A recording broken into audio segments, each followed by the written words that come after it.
rare and balanced view on politics in today's world. Based on facts, born of rationality, common sense, and logic, providing context on today's events. This is American Perspective with Rick Thomas.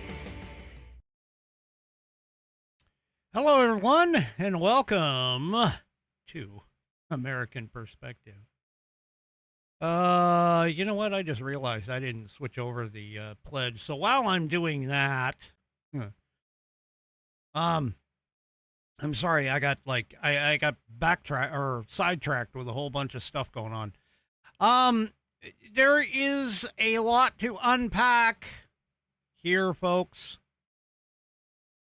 A lot to unpack with everything that's going on. That's all I got to say. Boy, Trump dropped a really big bomb last night. And I got to tell you that, there's a lot there. I mean, there's a lot of things that he didn't say and a lot of things that he said that, of course, the left is all freaking out about. I'm going to do my best to kind of unpack it. But I was sitting there and I'm thinking to myself, you know, assuming that everything that Trump is saying is true. Okay. Assuming that everything that Trump is saying is true. There really is no reason why you would not support the Save America Act or something very close to it in order to ensure that our elections are safe and secure. Now, I kind of was thinking about this, and I'm trying to come up with an anecdote that would actually work well enough to kind of demonstrate the pernicious situation, I think I'm using that term correctly, situation with which we find ourselves in today. Now, I can tell you that any logical, sane person, regardless of whether you actually believe that our elections have been interfered with, okay, a logical and sane person would say, well, we have some vulnerabilities that we obviously need to patch. Now, in my regular job, pretty much everybody knows this, I work in the information technology space. And one of the things that you do in that space from a security standpoint is you try to minimize your vectors of vulnerability. In other words, when you find a hole or a vulnerability, you patch it. You patch the holes so that they can't be used or shouldn't be able to be used anymore. And that pretty much kind of sums up what Donald Trump did last night. He said a lot of stuff in 25 minutes. And believe me, there was a lot there. Okay? There's a lot there. Now, what the left, of course, is going to say is, oh, this is about elections past. No. This is about, hey, there are vulnerabilities in our elections, and whether they have been exploited or not doesn't matter. We now know about them, and therefore we need to patch them as quickly as possible.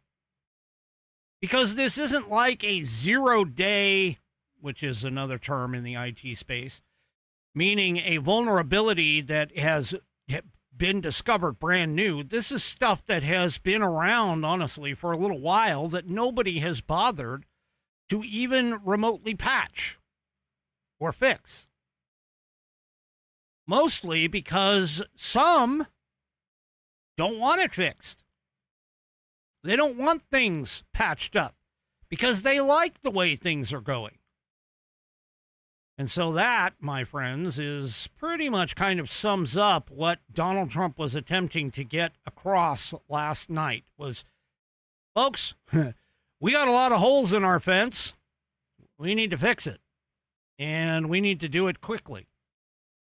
And the Save America Act is one way to get those holes patched, to get those vulnerabilities mitigated. And that's what they're looking for. All right, folks, let's go ahead and get things kicked off. Tonight is Outlaw Dogs. Outlaw Dogs is up for tonight's Pledge of Allegiance.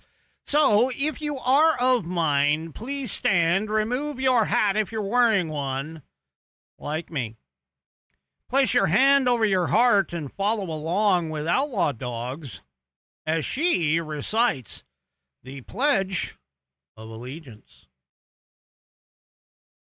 I pledge allegiance to the flag of the United States of America and to the republic for which it stands, one nation, under God, indivisible, with liberty and justice for all.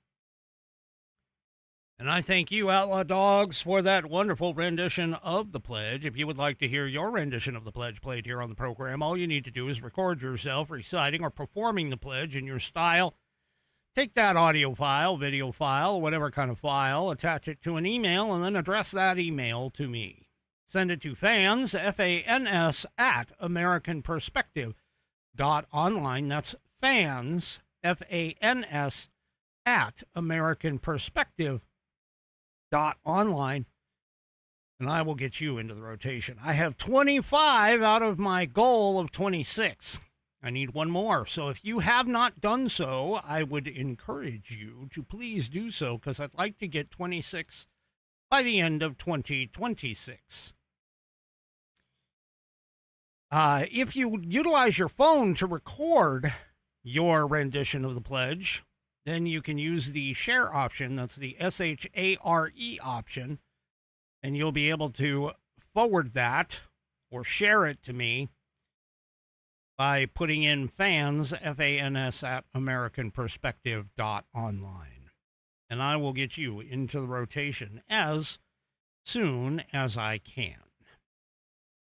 Let's go to tonight's headline sponsor. I'm wearing one of their fantastic shirts. Ooh, that's a big blank white screen. Boy, I'll tell you. But there we go. It is theflagshirt.com. That's right. theflagshirt.com. Now, I like the men's cotton polos, but I also have a couple of their performance shirts as well, which are actually made out of like a nylon or a rayon. They're great for really hot days or going out on the golf course. But they're all patriotic. They have all kinds of patriot symbols, patriot, imagery. It's all just fantastic. So head on over to theflagshirt.com and go check out all of their options. They have men's, women's, kids, made in the USA. America 250 is still available. They still have those available, plus all kinds of accessories that you can get. Hey, maybe get a gift card for that patriotic person in your life. And you can use those gift cards. You can take them and give them as gifts for Christmas, birthdays, Father's Day, even just to say thank you. I'm sure any kind of patriot would love to get those. Head on over to theflagshirt.com, and if you buy $75 or more of their product, they will give you free shipping. And trust me, these folks who are based out of Florida, they do a really good job of getting your order out quickly. You know, I live on the opposite corner of the country. I don't live as far as Alaska, but I'm up in that space. I'm up in that direction from Florida for sure. And I have been able to get my stuff within a week. So head on over to theflagshirt.com, check out all of their styles, and get yourself patriotized. All right. I like their shirts. Their shirts are nice and comfortable. All right. Well, obviously, Trump announced 2 days ago that he was going to, well, 3 days ago now, that he was going to give a big announcement. It was going to be a huge announcement. It was going to be about elections. And obviously the Democrats immediately started talking like, oh gosh, he's going on about 2020 all over again. He's saying all this, Chuck Schumer, he's saying all this not because of 2020, but because he wants to meddle in 2026. Yeah, that's kind of how they all sounded. And it was even bad enough that ABC, NBC, both of them, which are broadcast stations. Now, I seem to recall, for whatever reason, and, correct me if I'm wrong here, but I seem to recall that these broadcast companies are utilizing very limited airwaves, specific airwaves, and that part of the reason for those folks was to bring information to the public about things. See, I grew up, and mostly my recollection, I do recall some of the 70s, but I definitely recall the 80s. And I remember Ronald Reagan giving plenty of radio addresses, video or television addresses, and all kinds of things from the White House.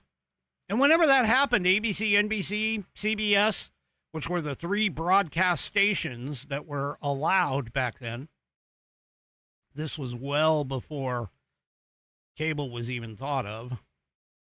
But, those three broadcast stations, they broke in. This is no longer your regularly scheduled programming. We bring you the President of the United States. And that would be on every single channel. Well, last night, apparently ABC and NBC said, yeah, we're not doing it because, we think that the president is lying. We think he's a liar. CBS carried like the first, 5-10 minutes of it. And the minute that Donald Trump started getting into the meat, they said, yep, nope. And they cut him off. CNN literally told everybody, yeah, we're not going to carry it because we don't believe the president. Now, why are the left not screaming about a free press? Why are they not screaming about the fact that, hey, you know what? You should have allowed him to do it. Because if he said all these things, and of course, keep in mind, if you can prove them wrong, which I keep telling people, hey, prove me wrong. I mean, seriously, if you're going to prove me wrong, if you think that I'm wrong, prove it. Bring your evidence. Bring your backup and put it all up. Seriously. Put it out there. If you're saying that he is wrong about all this, about what he said last night, and keep in mind, he had released all of the information. He declassified it and released all of the information that he discussed. And he put it all out there. And he's like, hey, there you go. Here it is. This is everything that your intelligence agencies, along with some other sources of information, have all brought up to the table. If you have a problem with something like that, then all you need to do is to debate logically. Disprove it. Demonstrate that he's lying about this stuff. Well, they didn't even bother because 90% of them got on before he even gave the speech and were like, oh, yeah, he's going to lie. The second he opens his mouth, he's going to lie. Yeah, well, all right, whatever. The Democrats, of course, all of them, well, they took to like X and things like that. Governor Gavin Newsom, he jumped on X, both on his California governor account as well as his personal Gavin Newsom account. And he goes, Trump doesn't believe in free and fair elections. He believes in one thing, authoritarianism. Really? Again, I'd like to see the evidence that you have that Governor Newsom has, that Trump is authoritarian. Trump hasn't stopped anybody from speaking. Trump hasn't stopped anybody from posting things online. Trump hasn't colluded with NGOs to try and silence dissenting voices over things like, the COVID shot. Oh, wait, he wasn't president then. Oh, so Biden was okay to do that. Really? Okay. Yeah. Gavin Newsom. Tonight, America watched the ramblings of a mad king. Yeah? You think so, huh? Well, first of all, he's not a king. He's already said he wouldn't be a king. He's not going to be a king. He continues, talks about, Trump's address was not about the last election. It was about this one. Well, yeah. No shit, it's about this one. It's about securing this one to ensure that the mistakes of the past aren't repeated. Yeah. The Lincoln Project, which is a leftist organization, which there was a bunch of pedophiles in there, God, what is his name? Rick something or other. I got blocked by Rick, whatever his name is. He and I kind of went, he didn't come back to me, but I kept going to him and telling him he was an idiot and explaining why. So he eventually blocked me. But anyway, Donald Trump is declaring war on America's election officials. No, not one time did he say that. He simply pointed out the holes in the fence, per se. Okay? I mean, this is just ridiculous. Senator Mark Warner is accusing Trump of wanting to rig 2026. But he is right in his first line of this post. Well, folks, as expected, Trump revealed essentially nothing new. No kidding. Because anybody who's been paying attention over the last, 3 election cycles? 4 election cycles? Yeah. Oh, his speech was just lies and long debunked conspiracies about the 2020 election. No, these are not debunked lies or conspiracies. Warner actually went on CBS and he says, I was embarrassed that the president went before our country and networks like yours carried this as news as opposed to a rehash of falsehoods. It is incumbent upon you and any other responsible journalist to push back. Why? Why would you push back? Trump basically declassified documents that were gathered from information that was in the government. And if you listen to Dan Bongino, Dan's like, oh, thank God you guys finally declassified this stuff because I can talk about it now. Dan Bongino was saying that during his tenure as deputy director of the FBI, he was there when they found the burn bags hidden in a secret closet or a secret location, whatever. They were supposed to be burned, but they weren't. And they had a lot of information in them with regards to this stuff. Now, seriously. I got to ask. Because I'm just going to ask this question. And this is the best anecdote that I can put out there. Okay? You have a fence. Your expectation with that fence is that people are going to stay out. Okay? You have a fence around your backyard. You expect that people are going to be nice and they're going to stay out and they're not going to enter your backyard. They're not going to enter your home. You know, you shut the door, but you don't lock it. You just shut the door and you have what you consider to be a reasonable expectation of privacy. You have a reasonable expectation that that is your private residence and that nobody other than authorized personnel actually come through. Now you close the gate. The gate's got maybe a latch on it, but there's no lock. I mean, there's like a wimpy little latch or whatever. Or maybe it's just gravity that's keeping the gate closed. Doesn't matter. But all of a sudden, one morning, you wake up and your backyard is filled with homeless people or just people showing up and setting up tents in your backyard. Now, they're not doing anything to you. They're not stealing any of your property. All they've done is they've just entered into your backyard.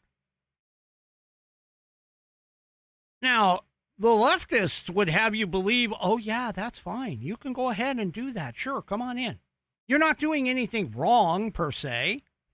I mean, technically, they're trespassing, okay? But if you don't bother to say, hey, you're trespassing and call the cops to get him kicked out, who the hell cares, right? It's no big deal. It's just a minor infraction. That's basically what's going on with the current 1993 National Voter Registration Act. See, the National Voter Registration Act, called the Motor Voter Act, basically said, hey, if you go and get and apply for a driver's license, you're going to be asked, okay, do you want to register? Do you want to get registered to vote? And if you want to get registered to vote, here, all you have to do is check this box. See, that's what that fence is. But the fence isn't locked. It's just there. And that's what that checkbox is. I mean, it's on everybody's honor to honor or respect the fact that the fence exists. Okay? But, hey, you know what? Who cares? They check the box. Who cares? Because if they vote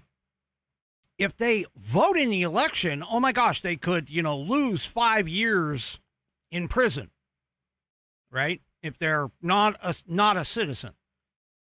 Okay, well, wait a minute. They're already on the voter roll. Once you make it on the voter roll, that means that you at some time checked that box that said, I certify that I am an American citizen and I am allowed to vote in elections. Okay. So if I go and vote in the election because I checked that box, I walked into that backyard, but now all of a sudden I want to enter the house. So I'm in the backyard and I want to enter the house. Well, there's no lock on the door on the house. You can just open the door anytime because what you thought was going to keep people out, which was that fence, well, that didn't stop anybody. And now you have the doors wide open. These people can walk in. It's not all of them, okay? It's not. We recognize this. It's not all of the people who register to vote who actually vote. But there are people who are voting. We have at least 5 to 7 known cases right now that have been litigated of people who weren't supposed to be in the backyard in the first place, but who entered the house and went ahead and voted. Because the fence that should have kept them out, because it's just the honor system, didn't keep them out. So if you're the homeowner and all of a sudden somebody comes in and they start eating your food and they start playing with your TV, or maybe they steal your TV. I mean, it doesn't really matter. They're in your space. They go and they sleep in your bed. They try on your clothes. They do whatever the hell they want inside that house because there's nothing stopping them. Remember, the fence, which was the honor system, was supposed to keep them out.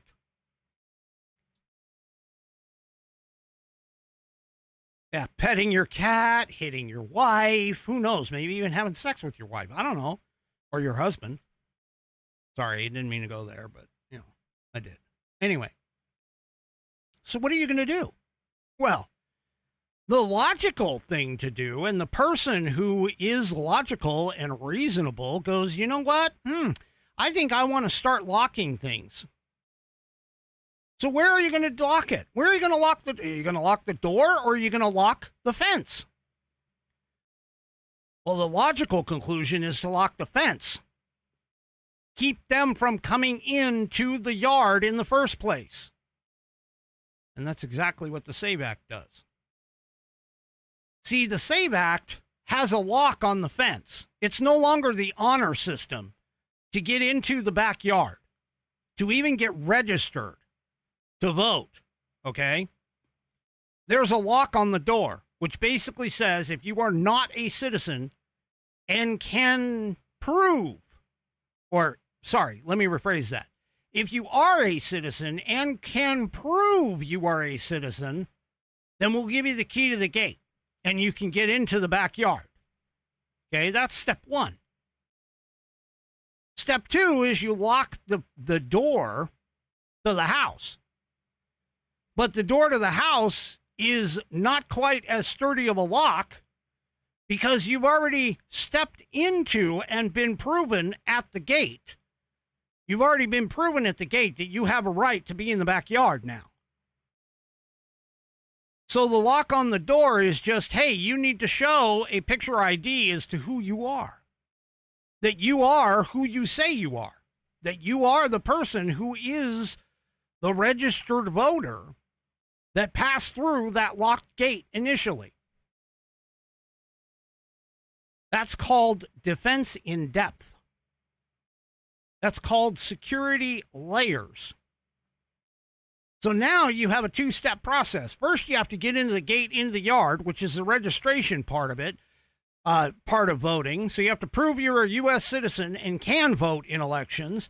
And then your second step to get in the house in order to actually even vote is that you are who you say you are and that you have passed and registered to vote.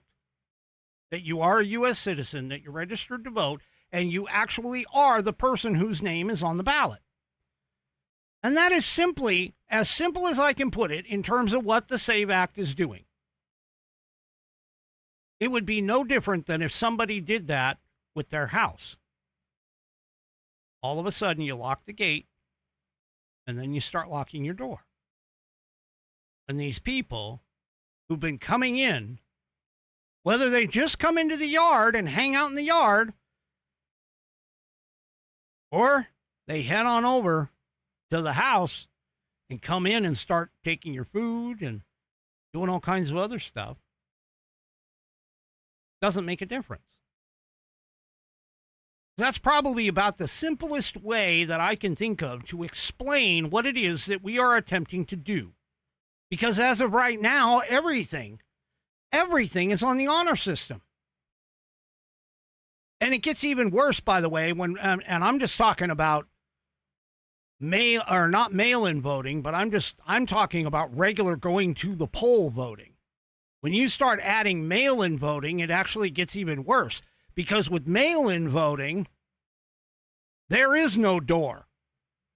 There literally is no door. What you have is you have a gate, which again is on the honor system, a gate that can be opened. All you have to do is check that little box, and it opened, and you're going in. Okay? But there's no door on the house.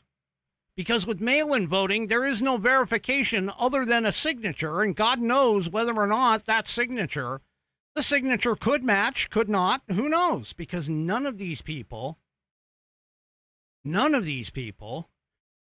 who are being trained, quote-unquote trained, you know, I can take my signature and I can do it 500 times or less.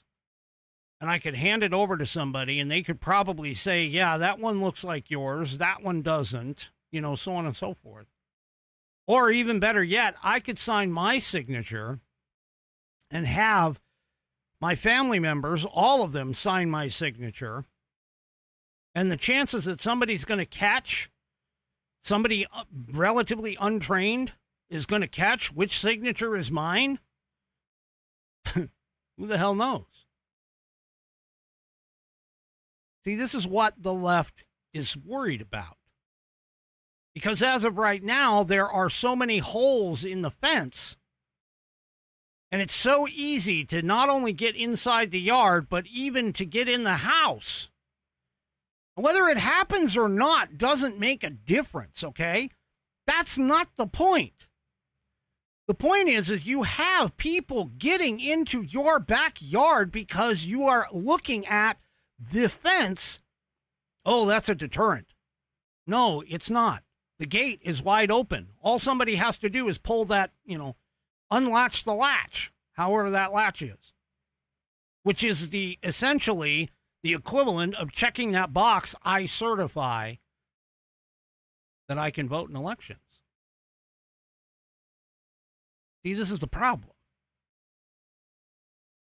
Now, Trump's speech, and that, by the way, that's just referencing that anecdote, by the way. Let me finish this whole thought. That anecdote, by the way, is basically a reference to the 250,000 or so, whatever it was, that the DHS found of illegal voters on the voting rolls. Yeah, we don't know. They got on the voter rolls. They entered the backyard. Do we know whether or not they entered the house? We have no idea. And keep in mind, that was only 4 states, maybe 5 states. We have 50. That was 1/10 of our country. And many of these states, like Washington, Oregon, California, pretty much any state that's a Democrat stronghold, they didn't want to hand over their voter rolls. They didn't want to have the DHS take a look and see if anybody was, dead. Because they like their voter rolls having dead people on them. Because, again, there's no cross-checking. There's no verification. There's nothing there to basically say, hey, first of all, this person is a U.S. citizen and does have the right to vote in our elections, our federal elections. And secondly, yes, this person physically looks like this. And that's their name, which is exactly what the SAVE Act does. Voter rolls, again, I don't care whether the voters have dead voters on them, illegal voters. I don't care whether the voter rolls have that necessarily in terms of, does that prove that the people voted? No. But what it does prove is that our security at the gate or at the fence sucks. Because if illegals can get on the voter rolls that easily, which it literally is that easy in some states, all you have to do is just, in fact, I was reading a anecdotal story that this person who is before they became a naturalized citizen, they basically said, hey, look, I went down to the DMV and, the state that I lived in at the time allowed illegal aliens or aliens by themselves to go and get a driver's license. And I was standing there at the DMV and I handed over my foreign birth certificate. Now, this is the kicker. The left keeps saying, checking your birth certificate. Oh my gosh, that is just so difficult to do, except there's only one problem. If you're applying for a driver's license for the first time, you need to prove your age in every single state. Because I don't know of a state within the United States that allows you to drive at ages less than 16. Unless you have certain places where you have special conditions. Like I know some rural areas will allow kids to get driver's licenses at 12 with serious restrictions. I get it. But generally speaking, the general driver's license, usually the age is 16 across the board. That's what everybody talks about. Oh, yeah, I can't wait till my kid gets 16, and then they can start driving, and then I don't have to carry them around or take them places all the time. Well, that's the point. You have to have a birth certificate in order to show that you are old enough to drive. Now, how is that any harder than to take that same birth certificate that shows the date of your birth and prove that you are a U.S. citizen? That's not hard at all.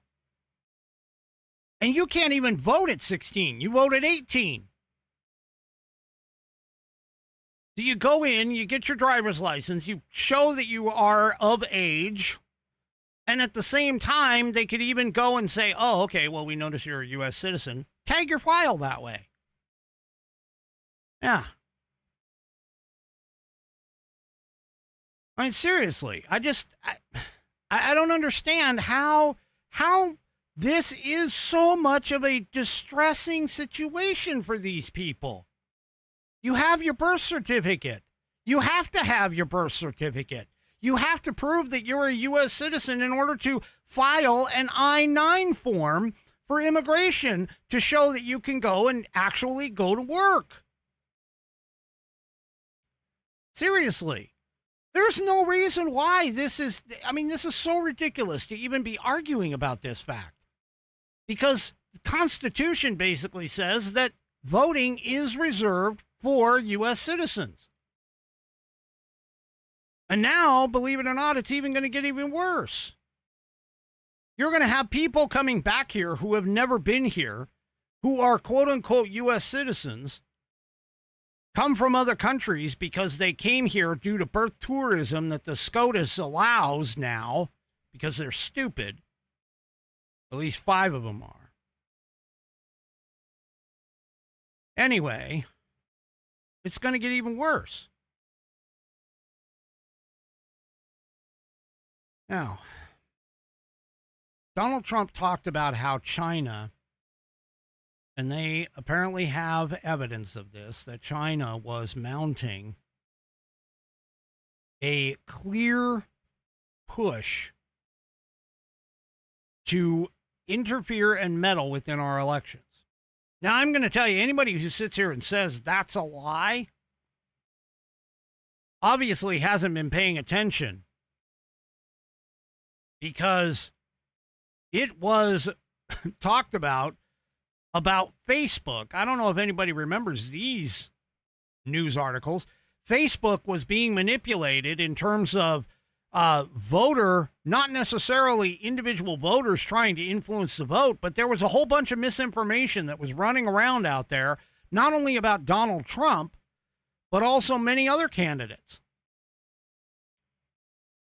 And these people who sit here and say, oh, no, China didn't do this. Look, folks, I'm just going to put this to you. We have had influence peddling and meddling from foreign entities in many of our elections. Many of our elections. This is nothing new. And that's what I was saying in terms of anybody paying attention. This is nothing new. Now, whether or not there was actually any voting that was going on that could have swayed a particular election, that kind of, in a way, remains to be fully proven. Because even though there's a small number, a relatively small number of people that have been picked up, okay, for actually voting in our elections, how many are being let go because the states just don't even want to look at it? They don't even want to look at their voter rolls. They don't even want to compare their voter rolls to illegal alien lists or dead people's lists, you know? They don't even want to think about it. So we absolutely have zero idea of how many people really are actually voting in our elections who aren't supposed to. We don't. And every time the left sits here and tries to tell us that, well, yeah, okay, maybe it happens, but nobody ever votes. How do you know? Where's your proof? Where's your evidence? Now, they try to throw this Heritage Foundation study, but the Heritage Foundation study was only focused on people who have actually been caught, not how many have gone away. It's kind of like the idea of like, well, yeah, the border is actually, being patrolled and closed. Here's how many people we physically caught at the border. But there's so many gotaways that we don't even know how many have gotten away. That's the point.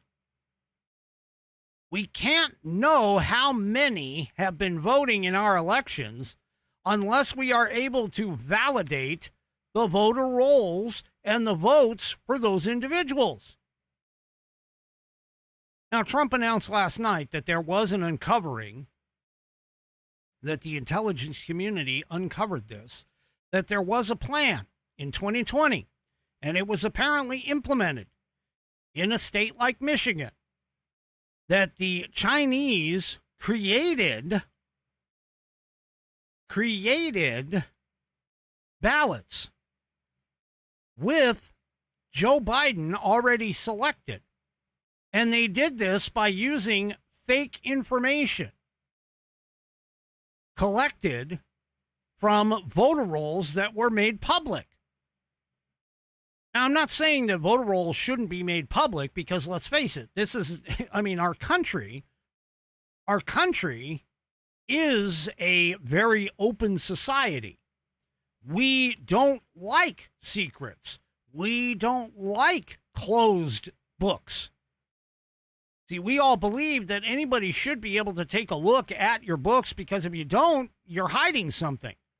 And that's been ingrained in us for many, many years. Well, this is exactly why people are saying, the ones that are smart anyway, are saying to all those Democrat-run states, hey, you guys don't want to open up your voter rolls, so what are you trying to hide? And that's the point. Trump also presented potential evidence.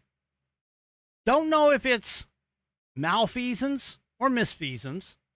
And if you don't know the difference on those, really quickly, misfeasance is something that somebody does without knowing what they're doing. Malfeasance is that they did something criminal and they knew what they were doing. You have misfeasance and malfeasance, and we don't really know which. However, there was obviously conversations going on in the FBI during Trump's first term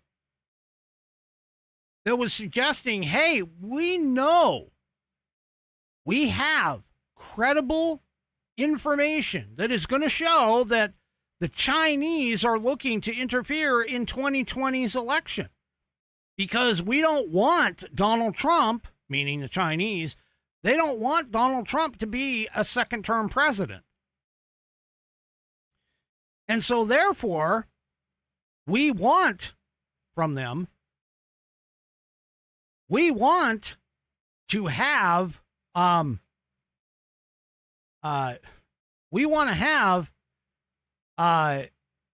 Biden win. And so we're going to try and do some things to help Joe Biden win. Now, did any of that have any effect? We don't know. How are we going to know? Because nobody ever looked at it.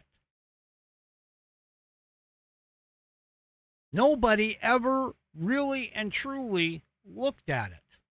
We just sort of glossed it over. It's sort of like, oh, well, too late. It's over now. We can't do anything. And this is what Donald Trump was attempting to demonstrate last night. Like, look, they tried it. Some might say they succeeded because we're still trying to figure out how Joe Biden, who barely campaigned at all, was basically the bum in the basement or the idiot in the basement, got more votes than the first black president in history.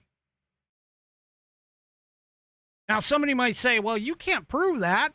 Well, yeah, I can actually prove it because statistically that's what happened. The question is, why did it happen? How did that happen? And those are the questions that are still left unsaid, although there are suggestions now as to what that might have been. It could have been operations by the Chinese in particular that could have caused this. But we still don't have the questions. Or, I'm sorry, the answers to those questions. We still don't have that. See, because nobody has bothered to, like, dig into this. Chevy makes a good point. This is, where did all those votes go in 2024? Because, again, the total number of votes across the world, okay, or sorry, across the United States, I should say, the total number of votes across the United States rose for Biden, but then fell again when it came to Kamala Harris and Trump. That's a serious question that I don't think that anybody has been able to determine an answer.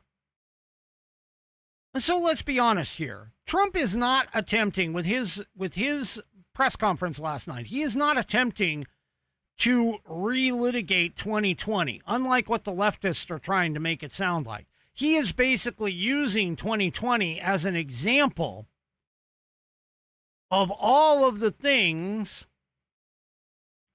that have gone wrong and can go wrong, because, again, we have a fence up, but an open gate. There's no lock on the gate.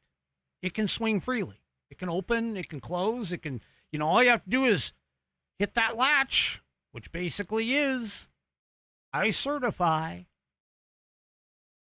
that I am. It's the honor system. And that's the problem that we have right now, is that all of this is on the honor system. Now, I know every single person who has lived in a house with a roommate has done this. You go out with the roommate and you buy groceries. And usually what ends up happening is you basically say, hey, you know what? This shelf in the cabinet is mine. This shelf is where I will put all of my stuff. Okay? And you can't touch it. That's called the honor system. Same thing goes for your roommate. But I can almost guarantee you that either your roommate or you or one of the other roommates violated that honor system. Violated that honor system and took something off of your shelf. I can almost guarantee it. It's happened. It's always going to happen because, again, people, not everybody, but people, yeah, the beer fridge in college, it's the same thing. Oh, yeah, the beer fridge in college. But I guarantee you that you had something taken, whether it was a sandwich one day, or a beer, or a pack of beer, or maybe it was your favorite cookies or something. I mean, who knows? Who knows what it was? Seems like a small incursion. It only happened once. But it's still a violation of your privacy. It's still a violation of your ethics and morals and your standards. The violation of your personal space. That's what we should be looking at these things like this about. It's an almost guarantee. See, we can't sit here and say on the honor system, because how many people in Congress? We have 535 members of Congress. How many members of Congress have taken the oath of office? Oh, all 535. How many do you think have broken it? Oh, I can think of like 4 right off the top of my head that I'm for sure have broken it, because they don't even know what the Constitution actually says. So how can they support and defend it if they don't even know what's in it? I'm sorry, this is not Nancy Pelosi.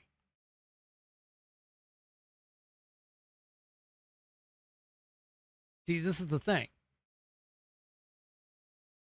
And for those who sit there and say, well, this has all been developed by, the executive branch, well, the House Intel chair, his name is Rick Crawford. And according to him, he's like, well, guess what? That actually was true. And he points out, he goes, once again, unelected bureaucrats in the intelligence community manipulated and concealed intelligence to mislead the president, Congress, and the American people. And what he's talking about here is the fact that presidential daily briefings, which, by the way, should contain everything, no lies, nothing sugar-coated, certainly nothing retracted or changed. It should just contain raw information that is pertinent to the president. And there's evidence in some of the files that Trump has declassified that shows that his own intelligence agencies during his first term, and see, this is part of the reason why I keep saying Trump did not do what he should have done. He should have fired everybody from middle management upward in every single agency and got all brand new managers, every single one of them, because that's exactly what you do when you take over a company. When you purchase a company, the very first thing you do is you just destroy and remove all of the upper management down to the mid-level managers. And then you put your own people up in at the top who all march to the same drum. Now, this is kind of what Trump has done in this second term. But see, he wasn't prepared for this because he walked in and he was advised by people who were like saying, oh, yeah, well, this guy, he knows the Washington, D.C. circuit. And so, therefore, you need all the help you can get. He needs to be here. You know, the John Boltons and those kinds of people. Yeah. Well, anyway, this is the problem. This is the issue. And this just further demonstrates how big of a bureaucracy problem that we have. Now, me personally, I think the easiest way to eliminate all of this in terms of all the bureaucracy would be for the president to take Congress to court. Yeah, I don't think this is out of the bounds, honestly.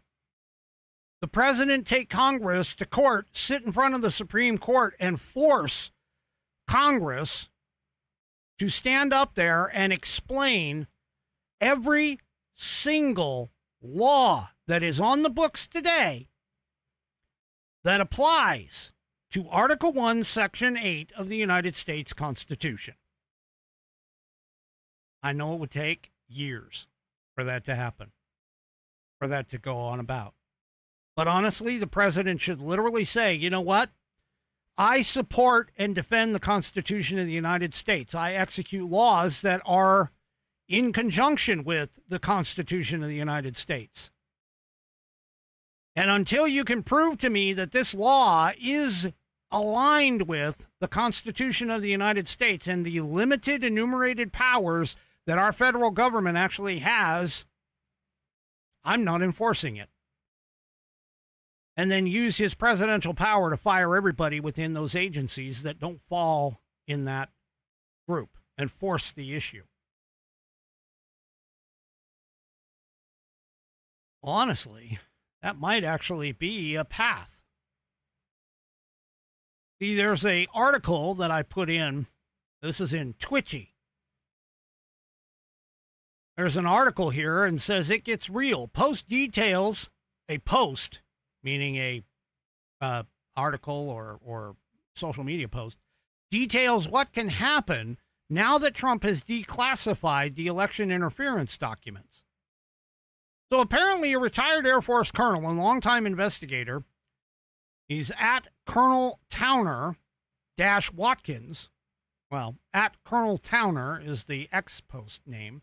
He's laid out a detailed breakdown of Trump's address on election integrity, focusing on the newly declassified intelligence that exposes China's unprecedented compromise of not only U.S. voter data, which, by the way, if 220 million people, keep in mind, we only have about 235 actual eligible voters in this country, okay?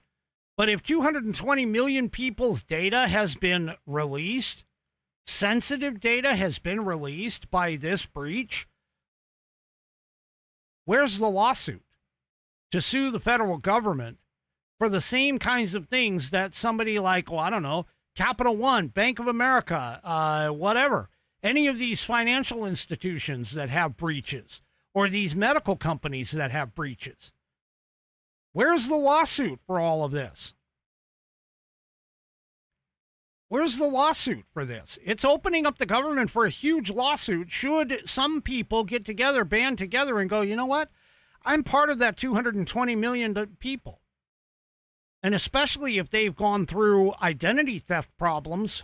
Whoo, boy. Anyway, I continue on with the post. So here's the post.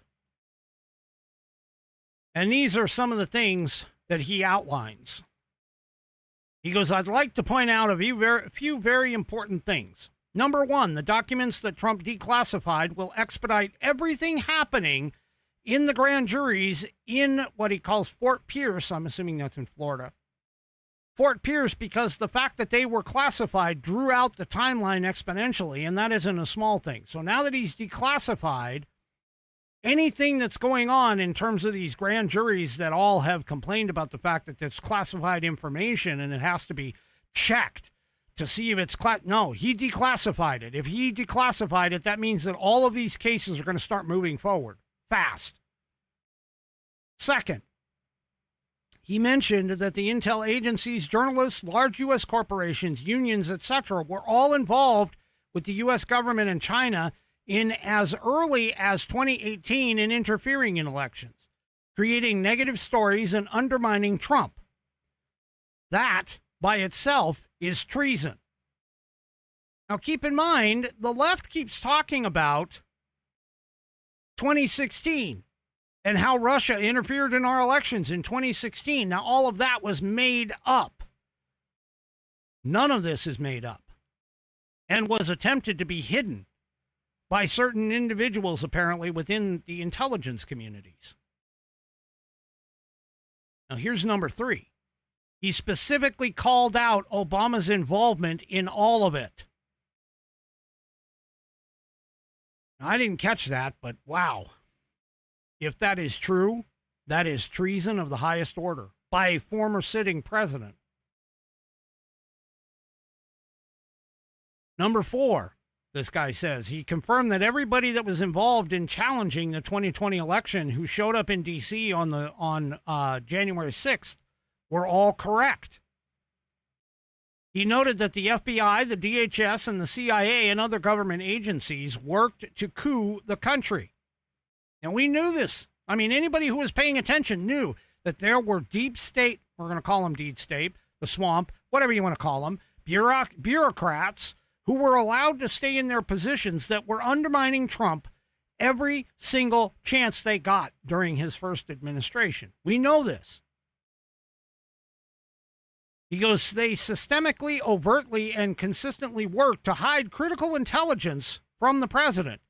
That is treason. So now we have treason being tossed around here. He noted that the FBI put critical intel and proof of election interference into burn bags to destroy the evidence. This is the burn bags that we're talking about. He noted the CIA sat on information confirming the election systems were compromised and overtly hid it. Now, here's the thing. Let's talk about that really quick here. Okay? And I know I'm probably going to run over time here, so bear with me. This is going to be a long one, but there's a lot here. We really got to unpack this. So here's the thing. We know from cases that have gone to court that there are vulnerabilities in these election systems. Does that mean in any way, shape, or form that it is confirmed that they were compromised? No. However, as I pointed out, this is a vulnerability. This is something that may or may not have been exploited yet. The point is that we know about it. And now that we know about it, it needs to be fixed. Because if we don't do anything about it, or if those companies don't do anything about it, then that means they're open for liability problems legally.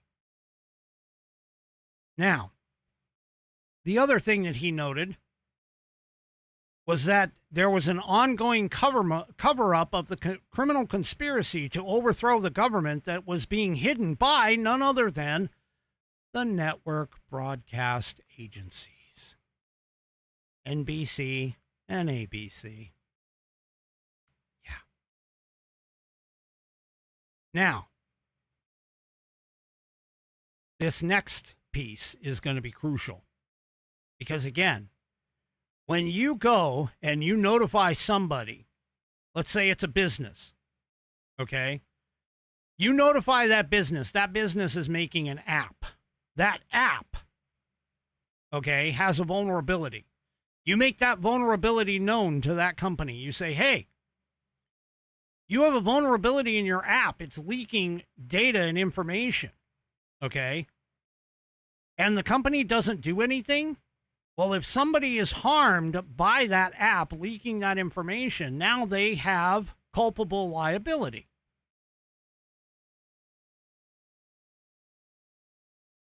They have culpable liability legally.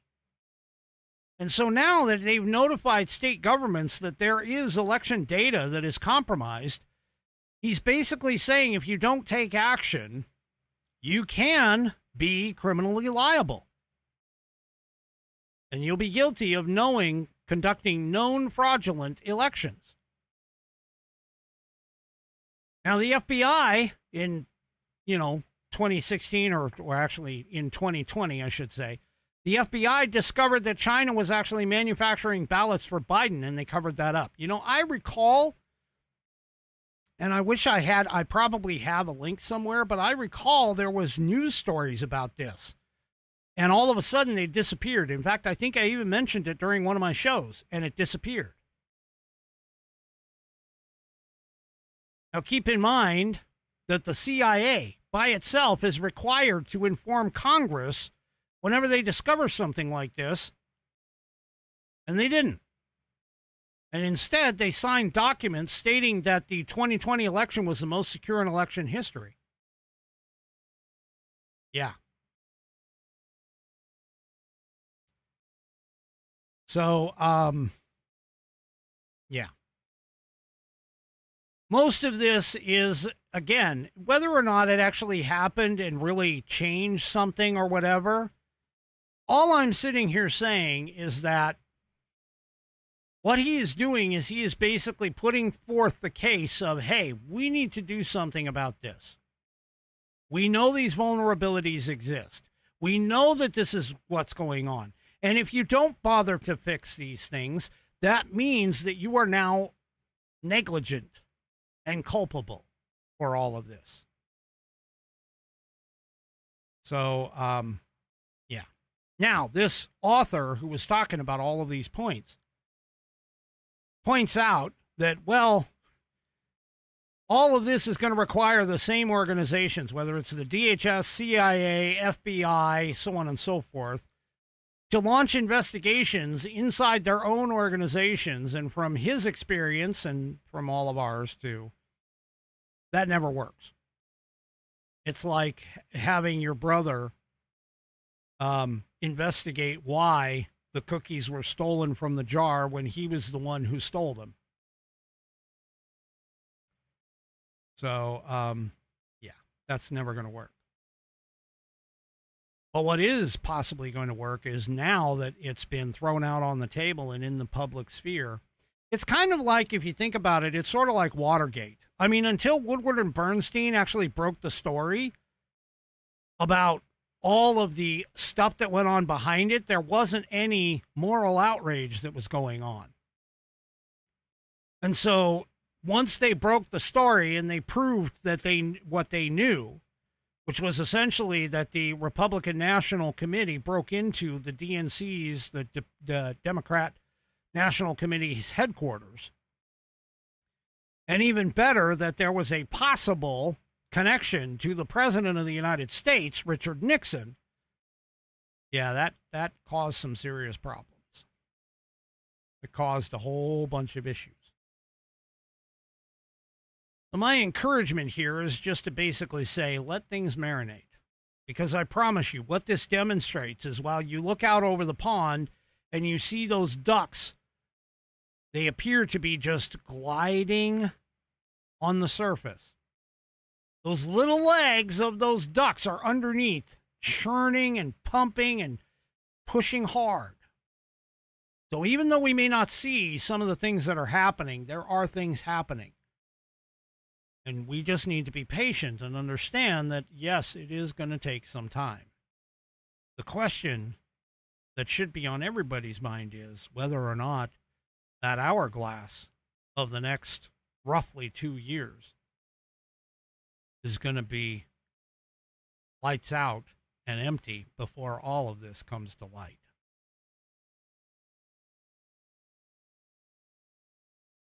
I hope that we can get it all. And I hope that things accelerate now.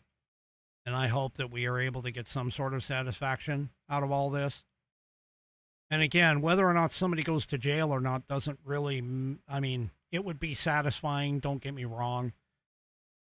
But understandably, it's sort of like, you know, closing the door to the barn after the horses run out. There's nothing to protect in that particular instance.